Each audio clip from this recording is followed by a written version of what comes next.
Welcome to Thriller Bitcoin. Welcome to Thriller Bitcoin.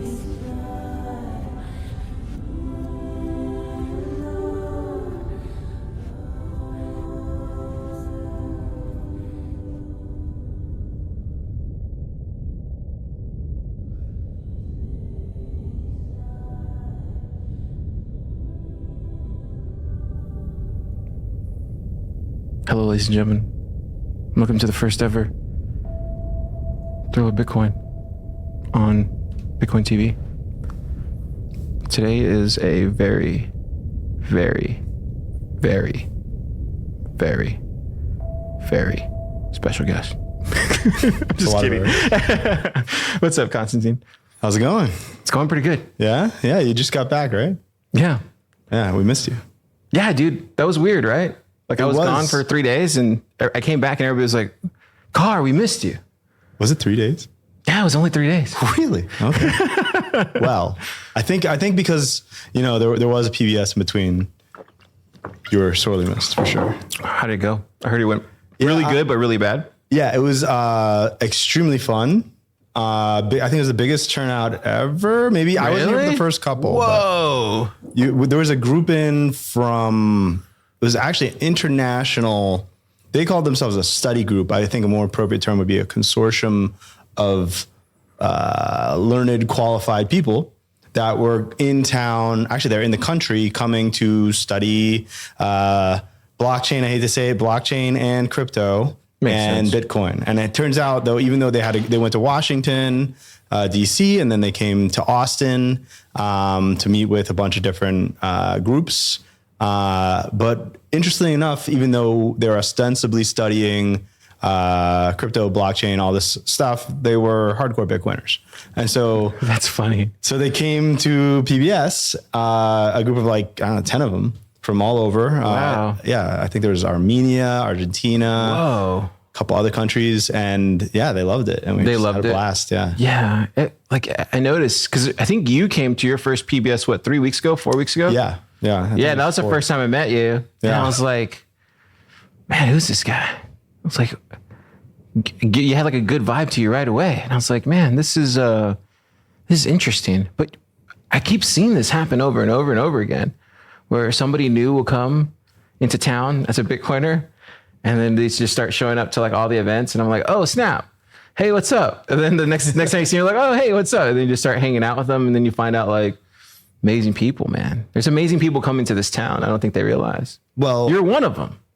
I think you're far too kind, but thank you for that. But really, it comes down to what the Bitcoin bum himself told me at one of the first Kyle meetings. Murphy? Yeah, Kyle Murphy. He told me himself, you know, and this advice was so good. I actually heard the sleeves of his shirt blew off when he said this. He said, you just got to show up. Like, the secret is you just show up. And I was like, you know, this guy, he looks so crazy, but he might know something about the Austin Bitcoin scene. So I'm just going to listen. I'm just going to listen. Kind of crazy. Yeah. So I think at least for the first 2, maybe 3 weeks, I just went to like every single event. You did. It feels like you were. It feels like you were here like a long time. Yeah. I mean, hey, it's a great scene, and honestly, I was a bit starved for some Bitcoin camaraderie, I guess would be the word. You know, you're out there, you know, out in the fiat ether world, and you're just clinging onto your podcasts for sanity. When you're finally in a citadel of like-minded individuals, you're gonna, you know, go a little crazy at first. How does that actually feel? Like, because you said you used to watch us on Twitch and Twitter. You were like one of the 2 people watching. Yeah, I think I watched. I didn't thank you, but like I was just like, yeah, like I was trying to remember. I was like, well, maybe he was just like one of the few people that were watching. But like, what did you, like, how crazy did you think we were? And then compared to real life, I think that's like the biggest thing I want to know. Like, were we that different from reality? No. I mean, look, obviously, especially like in the beginning, you guys are finding your footing, figuring out what the cast is going to be. So I didn't hold anything against you. You guys are talking about like recent Bitcoin news. Like, that's cool. But there's some more polished casts that you're probably aware of. It's fine. You're not trying to be that. And, I think it's really cool that, at least even just in the time I've been here, it seems like it's been developing and finding its footing. Yeah, I think so. Yeah. I think we're at a point now where it's clockwork, I think. Yeah. And you never know what you're going to get on PBS, really. You really don't. That's the fun of it, though, I think. Yeah, it's crazy. I don't even know what's going to happen on Friday. PBS. That audience mic, man, it could be dangerous. Audience mics could be dangerous. I think there was that. Were you there that first time they had like I think we had our first like Dogecoin shiller or something. He like came in one time and like. Yeah. Were you there that day? Yeah, was he shilling Doge or something or mini Doge or whatever the hell that's called? I think so. Yeah, poor guy, dude. Yeah. It was funny because we ended up hanging out with him later. And then it was until like the later in the night, like we were at John's or somebody's house, I forget who. And he was like, you know what? I didn't realize, but Bitcoiners are actually really fucking cool. That's what he said. Yeah. I was like, yeah, man. It's a process. I mean, look, sometimes Bitcoiners come on pretty strong at first. It can be a lot for an outsider. I was well prepped because I'd already, fallen down the rabbit hole pretty damn hard before I came. Yeah. So I was ready to scream out along with Simon whenever necessary. But yeah, for outsiders, sometimes it takes like a more gentle approach or a couple beers at Shiners. Yeah, for sure. What do you think about this whole Topo Chico shortage? Have you heard about this? Wait, what? So apparently there's like a Topo Chico shortage. And that's bad. My brother called me while I was in Mexico and he was like, hey man, I need you to get a Topo Chico Connect. And I was like, what are you talking about, bro? He was like, yeah, I just need you to find somebody that can send over pallets of Topo Chico. Let me know how much it costs. I'll send it to you right away. I'm like, wow. I'm like, Joey, I don't know. Like they sell Topo Chicos here. I don't know where the motherland or where the spring comes from the Aztecs. Like I don't know these things. Yes. Like he just automatically assumed because I showed him Topo Chicos. Like where is he based? Like where? Don't dox him. He's out of like everybody knows he's out of Corpus. Right. But all right. So but he's not in like Mexico or something. Because assuming that's like the source of all. No, so that's a rumor that's going around now. Fucking Keon, dude. Keon like told everybody that I was going to Mexico for like a cartel thing or something. I was like, I don't even look like I'm in the cartel. Like it's a Topo investors meeting. It's a Topo Chico investor meeting. But yeah, I thought that was hilarious. No, it wasn't related to that. But when I was talking to my brother, I was like, dude, I don't know how to get a connection to Topo Chico. Like, where do you even start? Yeah. Like, I guess I mean, if I really try to put my head around it, I probably could. But like, I was like, the funny thing with Topo is at first I was, there's a lot of hype around Topo as compared to other, fizzy low caloric beverages. This is not bad. This 1877. Yeah, it's a good alternative. And at first, honestly, I actually had my first Topo here in Austin. Really? Yeah. Back, I did a road trip to Austin last year. Like my first spending real time here, like maybe it was like 2 weeks or so. And yeah, I had my first Topo here because I'd heard about it a bunch and okay, got to try it out. Honestly, so, have this in context of me being a huge fan now. Well, now the first I'll tell you my original story, but you go ahead.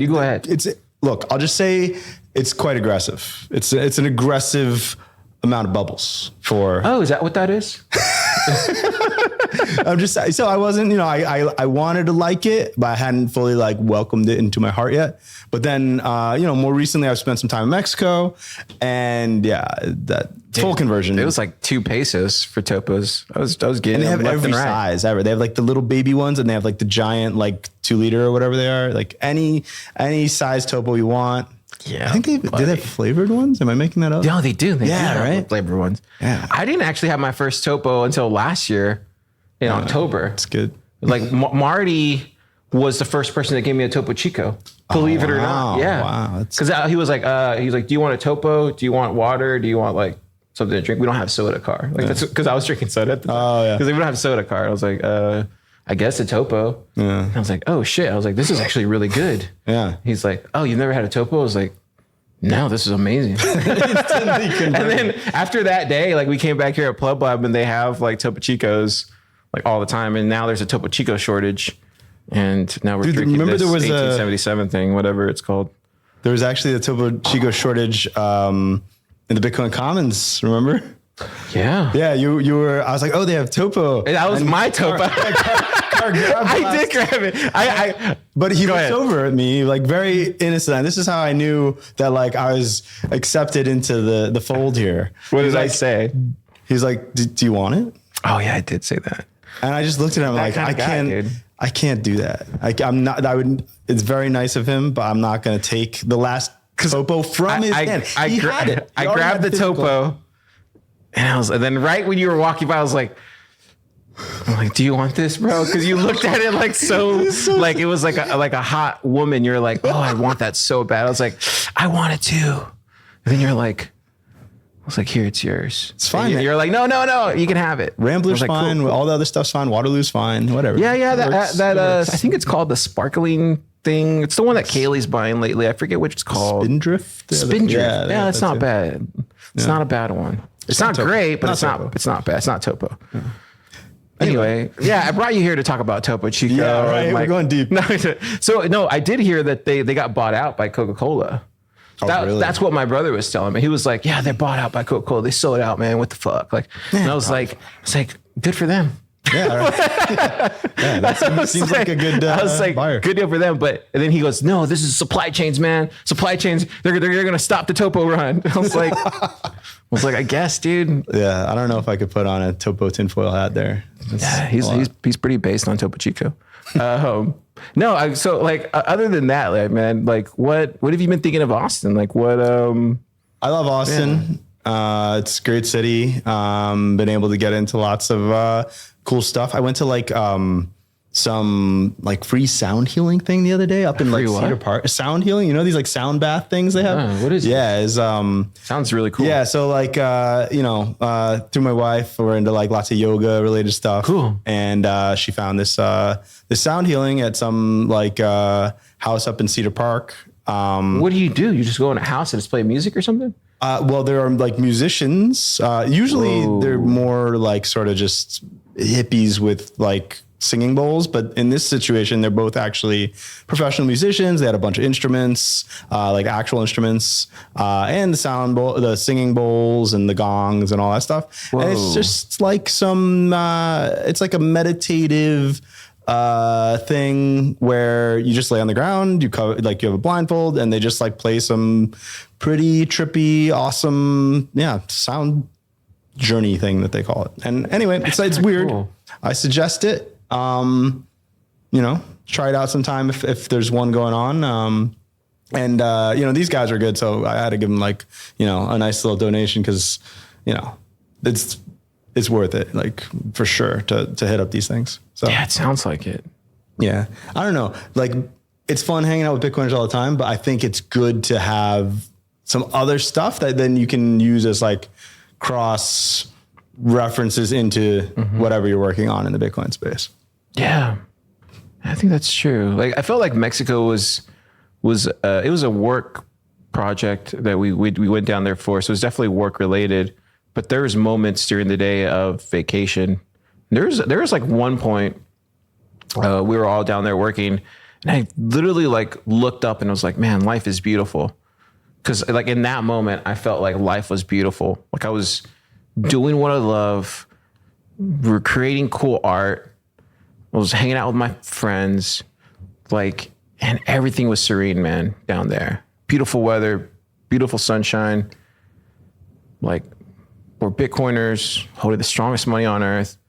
And like in that moment, I had this epiphany. I was like, man, life is beautiful. Like this moment, that moment, life was beautiful for that moment. Yeah. And I really took it in. And I think I even said it out loud. But like when I came back, we did a lot of like studying of like the culture over there and all this stuff. Like I came back and I was like, that first Monday I came back like sometime in like mid morning or something. And then I woke up and I was just like kind of jaded by like, the whole trip and stuff like that. Then I went to go work out, you know, do my normal routine. I took the day off that day on Monday. Then I just took a nap. Like I took a long nap like during the day. And then I felt rested. And then I woke up the next morning and like we went to Bitcoiner breakfast and I saw you guys and y'all were like, yo, Car, we missed you. I was like, whoa. So for me, it was like, I had two epiphanies. Like that moment too, at Bitcoin breakfast, I realized like, man, we got something special here. Like we have something here in Austin that is really uniquely special. And I don't know if there's another place on the planet that has this. I hope they do. But if this can be replicated in every city in the world, man, dude. Yeah. Like it gave me hope. It like injected hope. Yeah. You came back like super enthused on Austin, which I was expecting like all this, like, you know, Mexico related hijinks and stories. But, yeah, you were focused on Austin, and that, you know, made me think about, the first time I came and then left, and we quickly came back. We actually went from Austin and then popped down to San Antonio, and we were in San Antonio for like 2 days, and we're like, all right, let's get back to Austin. Like that's the spot. And I think there's just something, especially, you know, now that I've been able to hook into the Bitcoin community through like Pleb Lab and Bitcoin Commons, like what you guys are doing. And then, yeah, the Meteor breakfast, you know, with Mike Oshi from Michael from Oshi. Yeah. They're really like lightning rods for anyone related to the Bitcoin space. It's a good model, I think, for other cities to follow. Definitely. Right. Yeah. Yeah. I think there's, multiple meetups during the week, like a fun event, like on a Friday. Then you have like the midweek event, like on Tuesday. Then you have the Bitcoin Common events. Then you have the Pleb Lab stuff, the hackathons. And so I think those are the foundational pieces you need for any Bitcoin city, I think. Yeah. There's anything from just like, you know, shooting the shit and having a beer to, you know, lit devs, which is like gets pretty technical. You know, it gets down dirty, or like the hackathon where I was like, so dude, you did the hackathon. Yeah. I was really extra kind of like, I guess kind of surprised, but at the same time, kind of like, fuck yeah. Like, hell yeah. I was like, surprised. It made me motivated to like, man, Car, why didn't you ever join a hackathon? But it was kind of like one of those things where I was like, man, he just went for it. And I thought you did I think you're, for me, I wasn't a judge, by the way. I don't know why. Why am I not a judge, Kyle? Anyway, I know why. I don't know anything. But I did see, like, from my point of view, that you were probably one of the top 3-4 presenters. That's extremely kind. No, but I mean, like some crazy, strong competitors. Not the project. Yeah. Oh, presenter. Okay. Yeah. I'm talking about like presenter, the person who like knew what they were going to say, how they presented everything, how quick it was to the point. Like you had all that down. Like I don't think maybe 2 other people were probably a little bit more. I can't remember who it was. I have to go back and look at the tape. Yeah, to be honest, I thought like, you did a good job presenting, because I felt extremely outclassed. I mean, look, we had some world-class developers on that stage presenting pretty groundbreaking stuff. So me even participating, you know, at the first day of the hackathon, I was dead set on not participating. I was like, look, there's not really anything like extra that I can add to any of these particular teams if I were to join them as like a non-technical part of the team. I talked to like almost all of them to see like, okay, where could I fit in? Where could I help out? And they kind of had it covered, to be honest. So I was like, look, I can be like the 6th wheel, 7th wheel, whatever. Or let me just like get some work done. And as I was like, you know, going over some marketing, advertising related stuff that I was like looking at, because that's like the world I'm originally from. I started taking some notes on some cool stuff, and I was like, okay, well, like, what would that look like in the Bitcoin space? And I was just riffing on that in my notebook for a bit. And after 10 minutes, I was like, wait a second, I think I have a project here. So I just ran with it. It was kind of cool too, because you made a whole project like without any code, but you had like the whole, what the front end would look like. Yeah. Like, and like what the marketing thing would be behind it. And then like, it was basically like somebody had handed you like a full platter of like, hey, this is the company name. This is the marketing for it, how I see it. This is the value. This is like what it would do. This is like, and it was like, it was like full on thing that you made. It was a full funnel. Yeah. It was a full funnel. And then, but you just didn't have the actual, like the code behind it. Right. But it's definitely something that if you wanted to pursue, you could go easily hire a dev to do it. Yeah. And I thought that was the coolest thing, was that you, without any coding experience, or maybe you have very little, but you were able to fully fledge out a complete project from start to finish. So like that's tremendous, man. Like that's good vision. The biggest learning here for me personally was not honestly I've been in the marketing space for a long time, so that wasn't really the meat of the campaign or anything like that. But I came home after having the original idea at the first day of the hackathon, and I had no good way of like presenting my ideas. So I just started YouTubing Figma tutorials, which is like the wireframing prototyping software that like a lot of actual designers, unlike me, will use for this. And I just got to like a very, very, very basic level of being able to use Figma, so I could at least get my ideas out onto the space in like a legible format. And it was enough. I learned just enough Figma in like 12 hours to be able to like put my idea up there. And, I guess I can use that, going forward, because from there you can pretty much hand it over to a designer, to a developer. And I think it will actually, from the Figma file, you can actually generate some basic CSS and some stuff like that. So it would be pretty easy to go forward with something like that. So I just had this brilliant idea right now. Gosh. Yeah, you just gave me an idea. Interesting. This is where like I think hanging out with other Bitcoiners who are who look at it differently from a different lens, I think can give you ideas that you wouldn't necessarily be even in, like, you probably would even be thinking about. It would even be on your radar. Yeah. And I think that's what you're bringing, is like a different lens to the same problem. And this is where, like, at least here at Pleb Lab, we always talk about like getting everybody in, regardless of what skill set they have, as long as they're a hard worker and they show up, like get them into Pleb Lab. Let's see what they can do. Let's see what they can build. Yeah. Like that's just the ultimate goal. And so for me, when I hear you talk like that, I'm like, man, this is, yeah.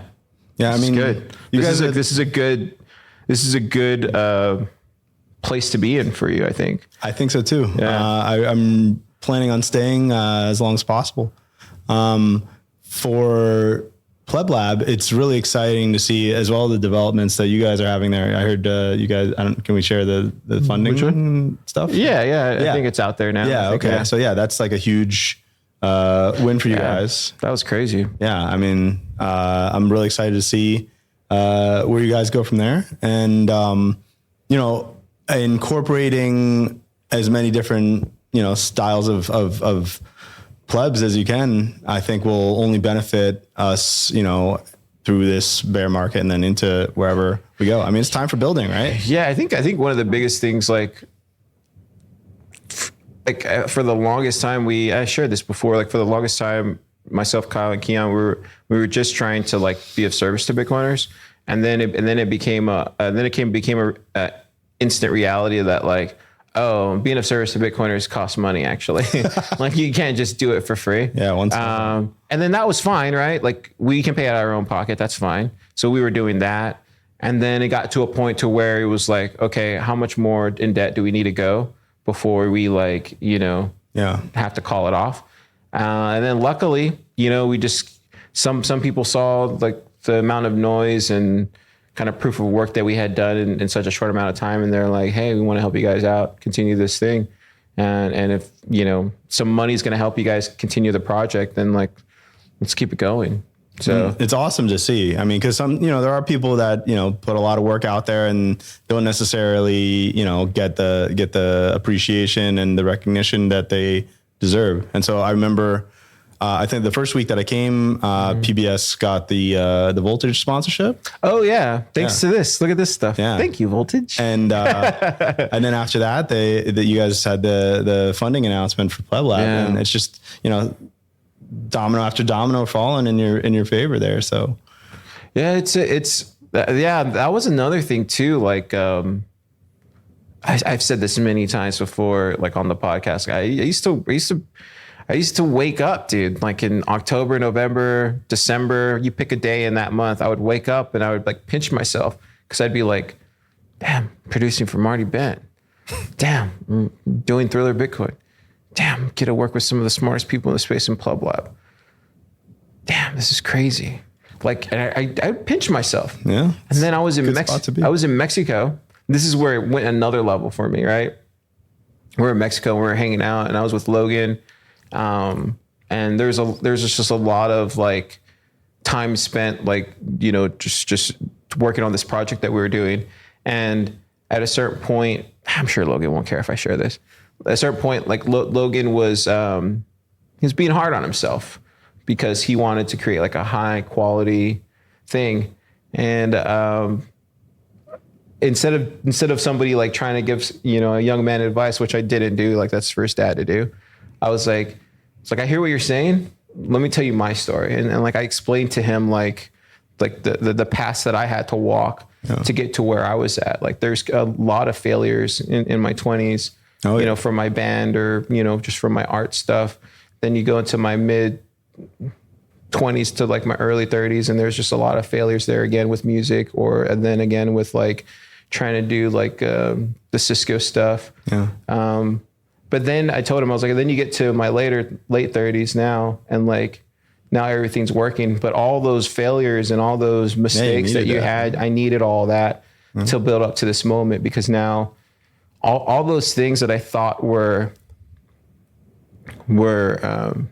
missteps, or that I thought that were alternative paths that got me back on track eventually, they all came in handy. Building Pleb Lab, working on Thriller Bitcoin, working with Marty at TFTC, like those skill sets I had gained over the course of like 15, 18 years, whatever it was, like all those skill sets, I use them every day. Yeah. In these different buckets. And I was trying to explain that to him, like, hey man, it's really like, it really isn't about, being hard on yourself. It's more about just the journey. And to know that, like, if you really take a lower time preference on how you build things, you're going to get better over time, man. It's inevitable. Yeah. As long as you're not making those, like, you don't want to make the same mistakes twice or three times. Just learn from the mistakes. I've never met those. Yeah. Like, usually those people don't last anyway. Like the people that make the same mistake over and over and over again, I mean, they don't last in a creative field, they end up quitting very long, because they have to end up quitting because they're not successful. Right. Totally. But like the people that end up like progressing are the ones that show up every day, accountable to people around them, and like keep releasing stuff regardless of, it doesn't look great. Like right now, this doesn't look amazing, but you have to start somewhere. Like you have to start that path. And I was really trying to tell them, like, hey, what we're doing, it's never been done before. Like what we're trying to do here has never been done before. Who does this? No one does. I wanted to ask you a little more. I don't know how much we can talk about it yet, but like I know the whole Bitcoin Park thing going on over in Nashville. Yeah, I mean that seems really cool. But. Yeah. I was supposed to actually have a call today with somebody over there to see if we can do something. We'll see. Yeah, I want to. I mean, I love Nashville. I'm definitely going. Yeah. Like I'm definitely going. But like, I meant more just like generally about like what's going on over there, and like what Matt is.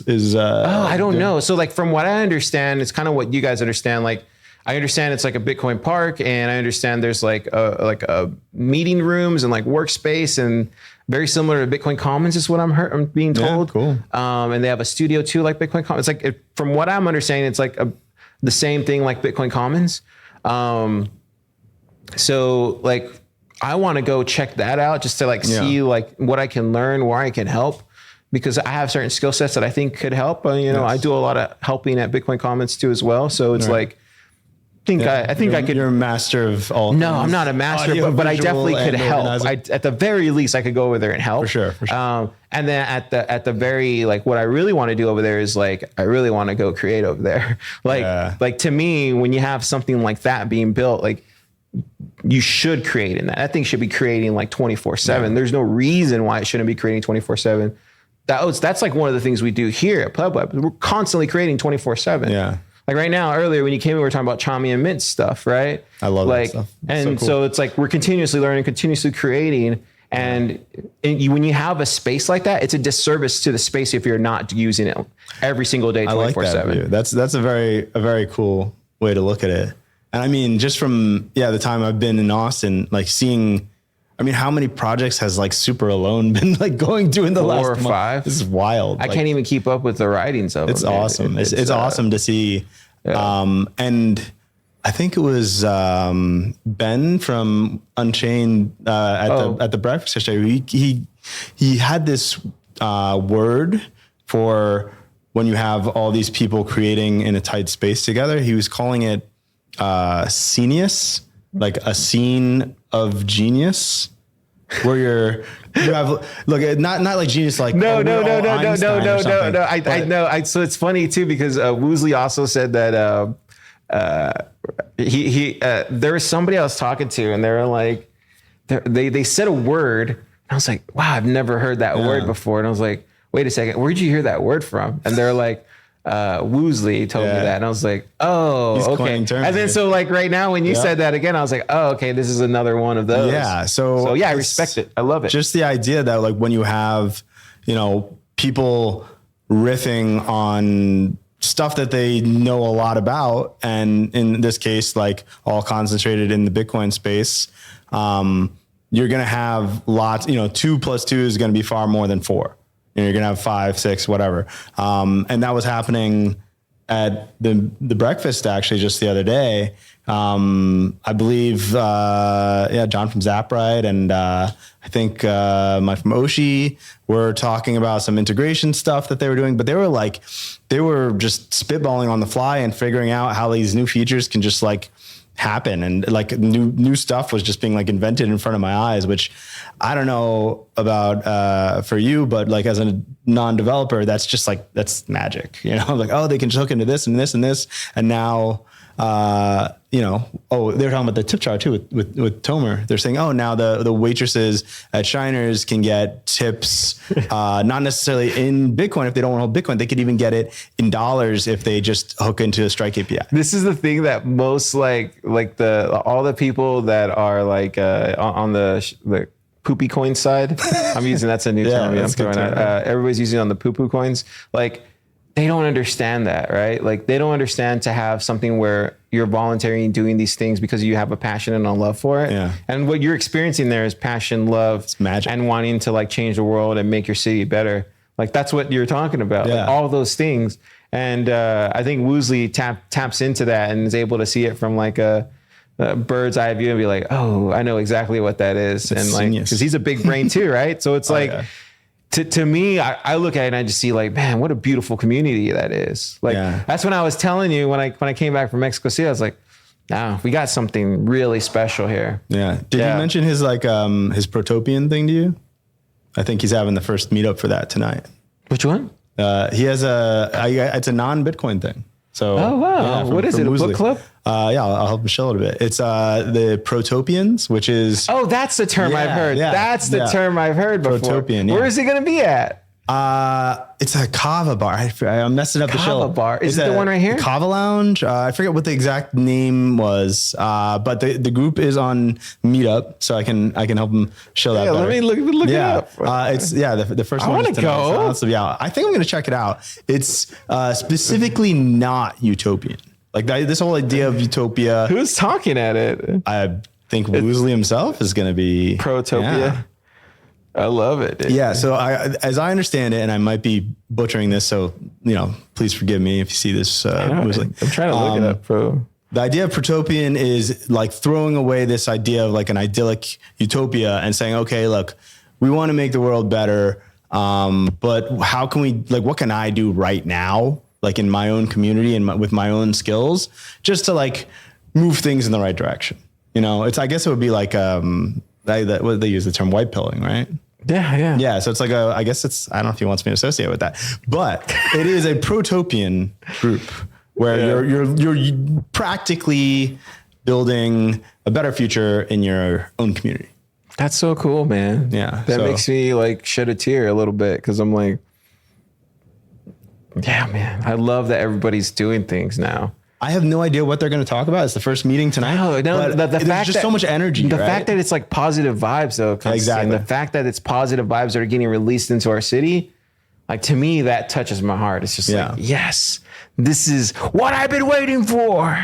Yeah, I mean, I ended up coming to Austin just because it felt like there was this like, I don't know what it is, but there's like a psychic bat signal up in like the world. Once like COVID hit and everything, there was like a signal coming out of Austin, like, hey, like if you want to bet on the side of humanity, like you should probably come to Austin. Facts, bro. Yeah. And so I came to see if that was the case. And it seems, yeah. No, those are facts. That seems true. I think for me, it's my home. It's a city I've been coming and going from my whole life. My family lives here. People I love here live here. My friends live here. I have so many memories here. Dude, I used to walk down, like, I was probably like 24, 25. I used to walk down here, right down these areas, this whole area, Brazos, 6th Street and Congress. And I remember like hearing about Capital Factory, like when South by was like a big thing. I remember hearing about Capital Factory and they'd be like, oh, these entrepreneurs building the new tech.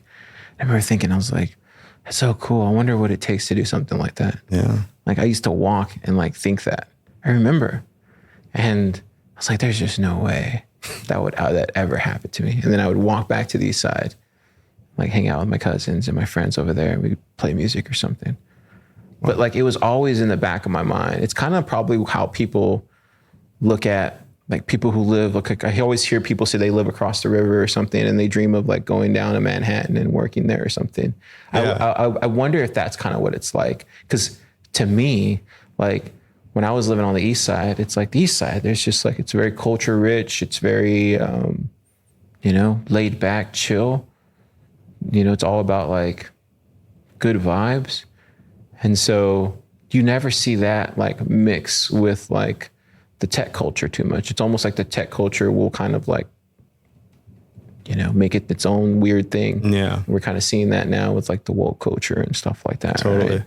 But here, like this Bitcoiner culture movement that we have going on in Austin, it's pulling from so many like different roots of the city that it's already been growing and feathering for a long time. Yeah. And I think now it's just like, it's the time forward. Like this is the time forward. This is the time that people are gonna look back and say like, there. Like I definitely that agree. year. I mean, especially those individuals, those Bitcoiners, those are the motherfuckers that did it all. Those motherfuckers. I mean, right? when you're having like your recent conference, your Bitcoin plus conference, that, between Pleb Lab and Base 58. Yeah. I mean, that was just so high signal. Like it blew my head off. Like as a non-developer, like I showed up anyway, cause Kyle told me to, so I did. And like, it was incredible as a non-developer. And it was really interesting, the contrast, because Consensus was going on at like the same time. They were like on top of each other, right? And you just couldn't have like a starker contrast of like people building stuff and like super intelligent coders all working towards a common goal. And just like I don't even know the cesspool of depression that Consensus. Dude, I saw people, we were at Shiner's partying at Bitcoin Plus after party on that Friday, right? And I saw people literally waiting to get into one of their parties across the street from Shiners. And they were all like looking at their apps. They had their mask on. They were behind a line that was like, a velvet robe. There's a rug there. There was all the guys were upstairs. Like the engineers were all partying up there. And I was like, yeah, this is why y'all lose. No one's down there fucking making shit happen. Yeah. Like no one's down there making anything happen. Yeah. Like they literally were just standing out there, like waiting for somebody to let them in. Yeah. It's like no one tried to pull the effing door. Like who does that? Like that's a very good point. Who waits for things like that? You can't wait. That's the difference, bro. You gotta make That's moves. the difference between like a Bitcoiner and a poo-poo coiner. Yeah. Like that's the big difference. It makes no sense. I think it was me and Topher. We were out there for like probably 45 minutes. Yeah. Before like somebody showed up in an Uber, fucking Tesla or whatever. Fucking like, oh, I can let y'all in. Like, oh really? Wait, it was already open? Yes. Oh my God. Dude, this is where like it goes back to the saying that we have around here at Pleb Lab. You're a Bitcoiner, you can do whatever the F you want. Yeah. Yeah. You got to have that attitude, man. Well, you think they're going to give it to us? No way. No. You got to have that attitude. I'm not saying go do illegal stuff, but I'm saying don't be afraid to push it to the edge and go beyond it. Yeah, you got to make your move. You got to build what you want to see. I did think it was cool that a few of the consensus guys did wander in the Bitcoin Commons. And did they really? Yeah, there were a bunch of guys with consensus tags. Wait, what Bitcoin happened? Commons. Who invited them? I don't know if they were invited, but they did get in there. And it seemed like they realized that they had to sort of like, I don't know what it is, like shape up their talk a little bit once they're in the space. There were a couple guys that looked a little bit confused. But I think this was after it might've been the happy hour for the hackathon when they were announcing the hackathon winners and all that. And there were a bunch of consensus tags in there. And I don't know if there were like VCs that were like looking at who won the hackathon or what exactly, but there were definitely like a couple people in there that were starting to talk about Ethereum related topics. And it didn't necessarily It hurts them so much. It hurts them so much that they weren't invited. It hurts them so much, bro. Because we asked them, I reached out to them in January. Yeah. I said, you're going to be in our city, in Austin. You should have people like Kyle, people like Parker, people like Jimmy talking there. I think Jimmy was the only one that talked from there. Yeah. But like, you should have these people. And they literally wrote back, no. Like, N-O, no. And then what happens? I think a month before their consensus thing. Oh, hey, Car, we'd like to have you guys come to the thing for free. Feel free. I'm like, no, I'm not going to come to your state. We've already built a different one. Well, let's be fair. There were a couple solid. I'm not blaming them all. There were a couple solid. I'm not blaming them all. But this is what happens when you have people motivated by the fiat system in charge. That's fiat mindset, bro. It is. That is a fiat mindset. They have no, whatever that is that we have as Bitcoiners, that core belief, they don't have that. Yeah. So this is why they lose time and time again. I'm not blaming the people that they sucker into. I'm not blaming those guys. I'm not blaming the people that showed up. I'm blaming like the people that are in charge of making these fiat decisions. Their time preference. Yeah. Right? Well, It's too hyperbolic. It's just ridiculous. It's great to see that Jimmy keeps going out there though. Somebody and has to. Preaching his message time and time and time again since like way before I was in the Bitcoin space. And I went to his seminar at Bitcoin++, and it was really awesome. But then to see that he goes over to consensus and is not, he's still on this exact same beat of preaching the Bitcoin gospel. It's cool that there's someone in there, because I don't really want to. I don't really want to go through consensus, and I don't know. It was your first Bitcoin++, right? Yeah, it was the first we ever did. The first one ever, and it was a massive success. So that was Very cool. We, as an outsider, I hope there's going to be more in the future. I don't know yet, but Here, let me go take this call real quick. I'm sorry, ladies and gentlemen. This is what it's like. Yeah. How much time you got left? Let's go get a drink real quick. We're back, ladies and gentlemen. yes. I don't know. Right now is a perfect example, right? There's so much moving pieces going on in the city every day. Yeah. And I had to take this call because, certain people, are coming into Austin and you got to make everybody feel welcomed. So we just try to do everything we can to make sure that happens. And that's what you do. Got to make some accommodations occasionally. It's all You got to good. make accommodations for these heavy hitters, like Marty says. Yeah. The heavy hitters. I mean, one thing that I'm excited for is you guys have the technical down super hard here. That's been obvious, but I do think we can probably in the next, say, months to years, step up the messaging a bit in terms of just the general marketing of what we're doing. I hate that. I hate the term. I honestly, coming from the market world, it's a dirty word. It really is. But just how we're reaching out to newbies, especially this time, right? There's a lot of people, maybe they got wrecked from Celsius or maybe from the Luna stuff or whatever.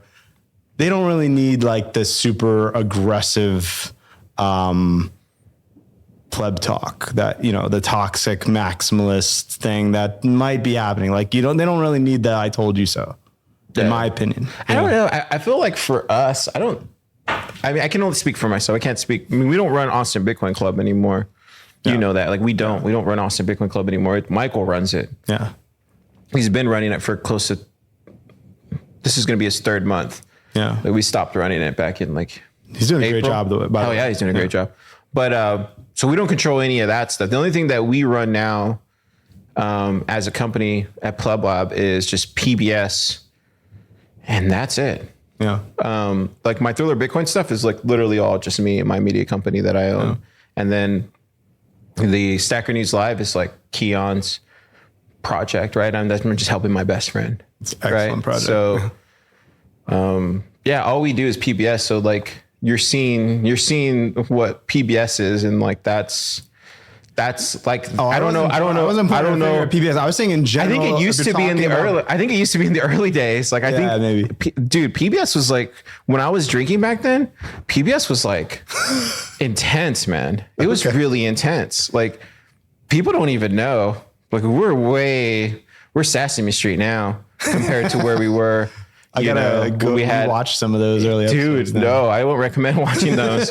I don't recommend watching those. I mean, don't get me wrong. They were great learning experiences because we knew we had something, but we didn't know what we had. And back then it was clearly that people were gravitating to it when we had certain key ingredients, but people weren't gravitating into it because of other key ingredients. And it's no one's fault. It's just learning, what actually, at the end of the day, we want to keep it around, but some of that costs money, right? So it'd be good to offset that with a sponsor,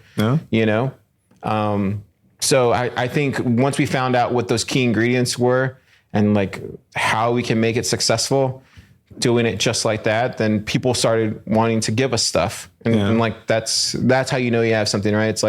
It's like you have this crazy idea and then you have this is the area you need to get funding for it, but you need to find that balance to where it doesn't go full crazy, but it doesn't go too full suit and tie. So it needs to be somewhere in the middle. Totally. And that's the sweet spot. And there's luckily there's two ways to deal with that problem currently. So what do you recommend? Well, I'm not necessarily making a recommendation here. I was just pointing towards the fact that okay, you do have podcasting 2.0 coming more to the forefront. I believe Citadel's Dispatch does that. And a couple other we do that podcasts. too on this podcast. Yeah, okay, there we go. Yeah, Stacker News Live does that. One of my great friends, Talking in Bits, Jose does that. Yeah. A lot Or of you can podcasts. get an Marty does awesome- it. TFTC, RHR, Yeah, so we do it's that there. spreading. Like It's big. it's everywhere. And Fountain's just an amazing app. did you see the latest update? I haven't really looked into it. But No, I got it's awesome. I got the tweet from Oscar. Yeah. Yeah, dude, the guy is next level. Did you know he was on this podcast last year? Like I found like no one knows. Great. No one knows this. The car has an eye for talent. So I found Oscar like last year in July, August. I wrote about it on Thriller Bitcoin, and then I immediately we scheduled an interview, and then at that time, this is before Pleb Lab, but at that time I don't think he had that much exposure from the conversations I had with him early on, and me writing up about him was the first one, and then after that, you're it was early, man. Well, after that, it was off to the races. I had written about Stacker News Live, Stacker News, and then I had written about Fountain back to back, nice. And people were like, "Oh, Stacker News is cool. Oh, Fountain's cool," but it was still before they were funded, and then it wasn't until much later you start looking at other projects. Then I ran into Oshi. That was another project I ran into. So all these very solid projects. Yeah. All these projects that were being built last year. Should we tell people what the feature is from Fountain? I think so. Yeah. Go for it. Yeah. So now, in addition to podcasts being able to do value for value earning sats, listeners can earn sats from listening to select podcast clips, or I think and sometimes it's straight up advertisers or whatever, but you can earn sats as a listener, which I think is pretty cool. Now it goes both ways. So you can earn some sats from listening to one of the promoted clips, and then you can send them off to whatever podcast you like the most. I'll tell you right now, let me call it right now. Sorry, Oscar, this is the truth. I've been telling you from the beginning. This is the truth. Spotify's so fucked. Oh yeah. They're so fucked, dude. iTunes, Apple Music, we're losing the podcasting market, right? Yeah. Because RSS is going to do what the RSS is going to do. But now Spotify, I'm paying $10 for Spotify a month. Yeah. And they still get ads in. At some point, this is me guessing, I don't know anything. At some point, why wouldn't Fountain add music to its catalog? And then I'm getting paid for it, or maybe I don't get paid for it. Maybe I stream it.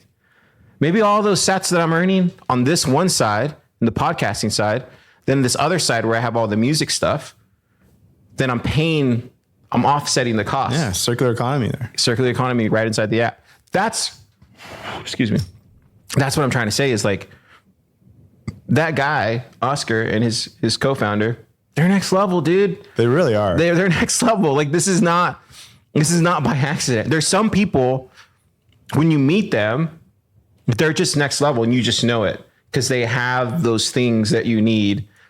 Yeah, to build. A few versions ago, when I first tried it out, I liked it a lot, but there were a couple features that weren't quite there yet, and so I was like, all right, I can't fully switch over to it yet. So, but I gave them feedback. I messaged them and I was like, hey, I really need, I think it was at that point you couldn't auto download the ones that you follow or something like that.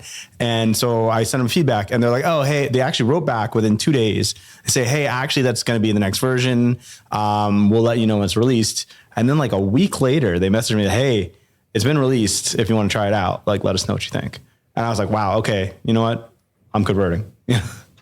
And I think that's the biggest thing is most people don't realize that in the Bitcoin space, when you're making apps and when you're doing these things, it's about creating those touches. You have to have those multiple touches. And I think that's the thing about Oshi. I think Michael had taught me early on last year was no, Car, it's the touches, the amount of touches that you have to have to whether it's the consumer, to whether it's the front facing business side client, to whether it's your partners, to whether it's whatever. It's just those multiple touches are what build and foster that community growth. And that's the thing that Michael brought from Reading when he came into Pleb Lab. Oshi is so important to people don't understand how next level. So important. People don't understand. It's kind of sad to see too.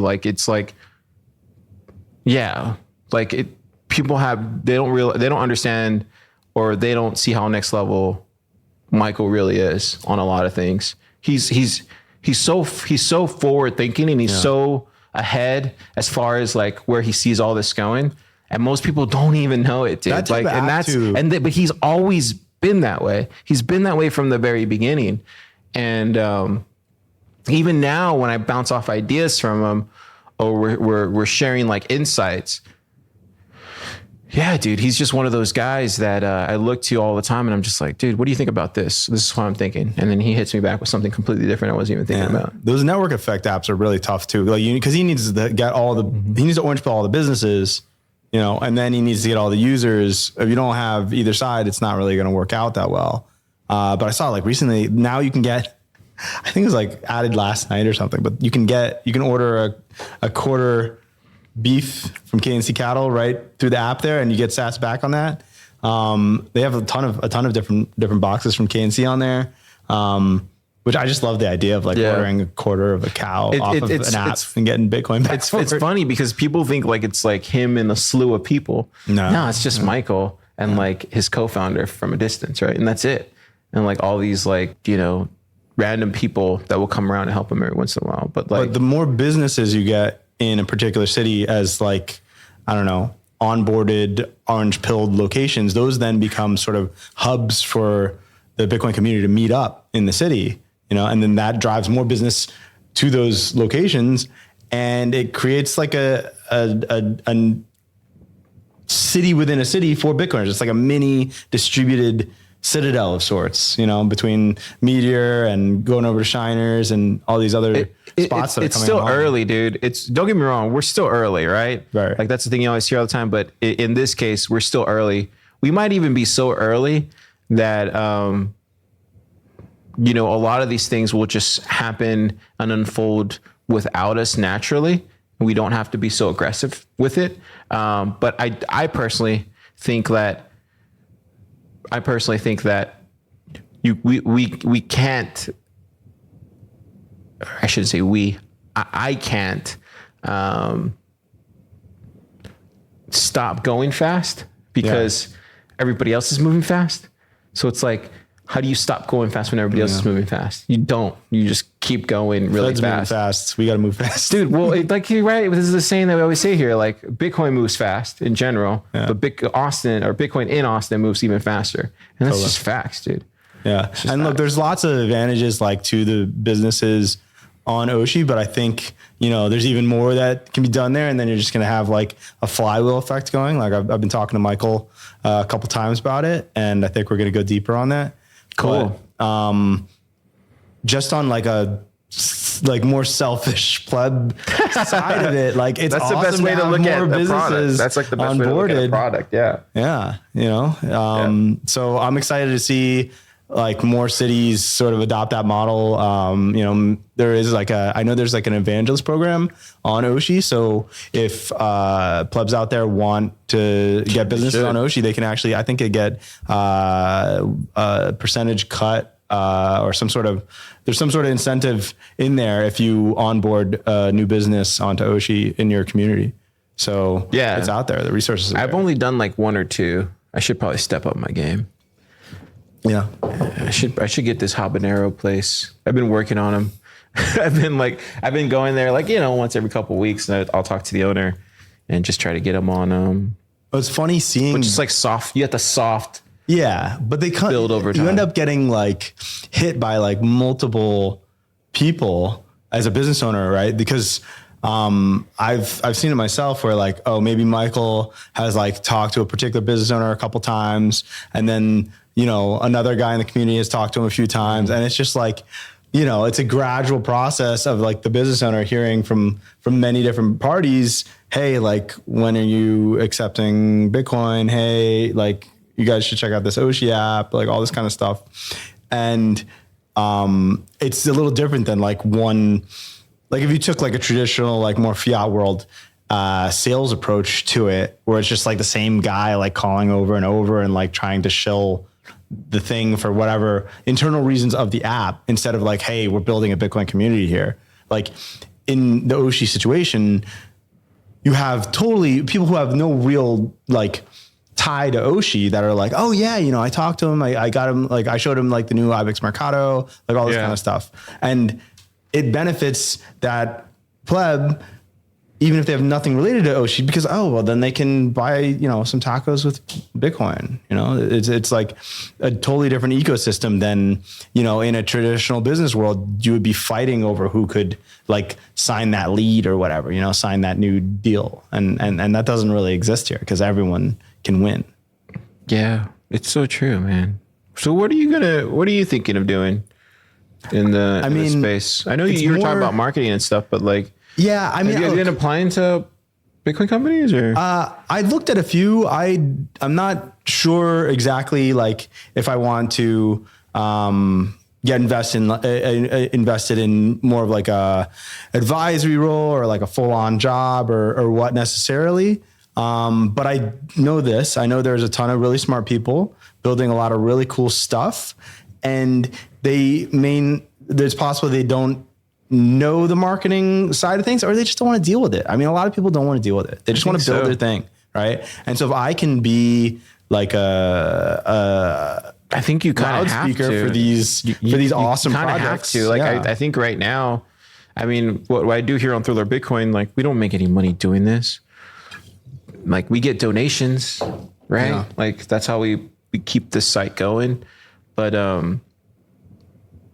there needs to be more marketing. There needs to be more writing about all these great developers, all these great projects, what's going on in this town. And I'm only one man, dude. I can't do it all. Yeah. Like, so please, I'm asking you to also help. Awesome. Trying to get these guys more exposure because they're too smart and too busy to be worrying about the stuff that is in our wheelhouse. Totally. So do it. Nice. I'm going to do what I can, Boss. Let's end right there. All right, cool. Thanks for coming on. Yeah. Thanks for having me, man. Yeah, dude. I enjoyed it. I really wanted you to come on because I was like, man, dude, if we get you on, then like, we'll be able to, maybe somebody's listening. Yeah. Maybe somebody could reach out and be like, I want him.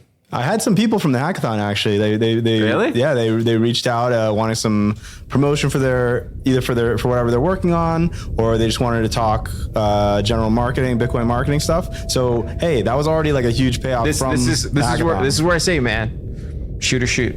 Exactly. So yeah, if you're looking for just to talk shop about marketing and your Bitcoin stuff, like hit up this guy. Well, this guy right there. All right.